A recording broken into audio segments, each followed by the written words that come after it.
The night stretched out like an endless abyss as I sat alone in the dimly lit security booth of the abandoned warehouse. It was my first night on the job, and the eerie silence weighed heavily on my nerves. The only sound was the occasional creak of the old building settling in the darkness. I tried to shake off the feeling of unease that settled over me like a shroud, focusing on the monitors in front of me. Hours passed with agonizing slowness, and I found myself struggling to stay awake. But just as exhaustion threatened to overwhelm me, a movement on one of the monitors caught my attention. I leaned forward, squinting at the screen, my heart pounding in my chest. It was just a shadow, flickering in the corner of the frame, but it sent a chill down my spine. I quickly scanned the other monitors, but there was nothing out of the ordinary. I told myself it was just a trick of the light, but I couldn't shake the feeling of being watched. I glanced nervously at the clock. It was nearing 3 a.m., the witching hour. As if on cue, a loud crash echoed through the warehouse, followed by the sound of footsteps echoing down the empty halls. I froze in terror, my mind racing with fear. I knew I should call the police, but a part of me was too afraid to move. What if whatever was out there found me before they arrived? With trembling hands, I reached for the phone, but before I could dial, the lights flickered and went out, plunging the warehouse into darkness. Panic surged through me as I fumbled for my flashlight, my heart pounding in my chest. I could hear the footsteps growing louder, closer, and I knew I had to get out of there. I stumbled out of the security booth, my flashlight cutting through the darkness like a beacon of hope. But as I made my way through the maze-like corridors of the warehouse, I realized I was hopelessly lost. The layout seemed to shift and change with each step I took, leading me deeper into the heart of darkness. I could feel something watching me from the shadows, its presence lurking just out of reach.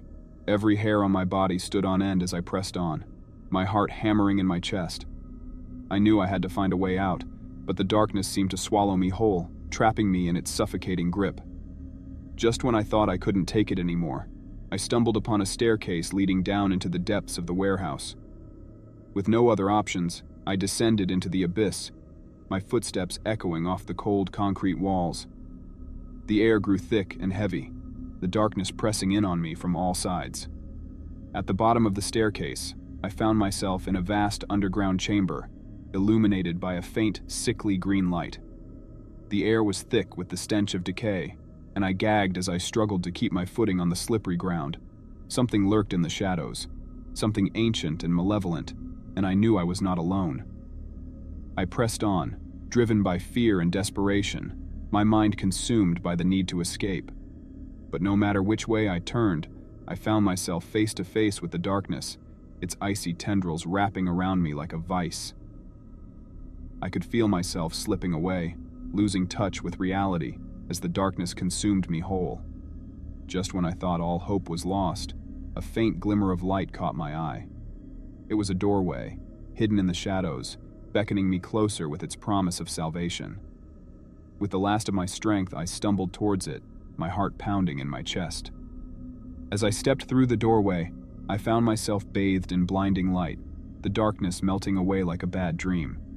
I blinked in disbelief as I found myself standing outside the warehouse, the first rays of dawn breaking through the clouds above. I collapsed to my knees, tears streaming down my face as I realized I had escaped the clutches of the darkness. But as I looked back at the warehouse, I knew that I would never truly be free.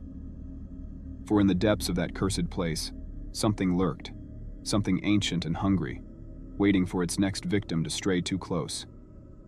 And as the first light of dawn washed over me, I knew that I would never forget the horrors of that night, haunted by the knowledge that some nightmares are all too real.